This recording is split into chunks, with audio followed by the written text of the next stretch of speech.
بسم اللہ الرحمن الرحیم۔ محترم سامعین کرام، 40 احادیث کا سلسلہ جاری ہے۔ آج اس سلسلے کی حدیث نمبر 26 پیش خدمت ہے۔ اس حدیث کو امام ترمذی رحمہ اللہ نے انس رضی اللہ تعالیٰ عنہ کی روایت سے ذکر فرمایا۔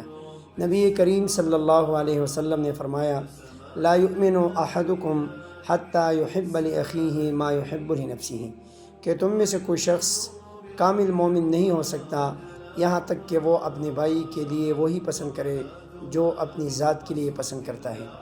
اس حدیث میں فرمایا کہ ایک مسلمان دوسرے مسلمان کا خیرخواہ ہوگا، اور اس حدیث میں معاشرے کو ظاہری اور باطنی جتنی بھی اخلاقی خرابیاں ہیں ان سے پاک کرنے کا ایک اصول بیان فرمایا، کیونکہ ہر مومن، ہر مسلمان یہ چاہتا ہے کہ کوئی اس پر ظلم نہ کرے اور کوئی اس سے رشوت نہ لے، کوئی اس کی غیبت نہ کرے، کوئی اس پر بہتان نہ لگائے، اس کا کسی قسم کا نقصان نہ ہو، اور ہر مومن کو یہ پسند ہے کہ کوئی اس سے حسد نہ کرے۔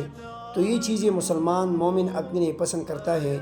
رسول کریم صلی اللہ علیہ وسلم نے ایمان کی تکمیل کو اس چیز کے ساتھ جوڑا کہ جو باتیں آپ اپنے لیے پسند کرتے ہیں وہ آپ دوسروں کے لیے بھی پسند کریں۔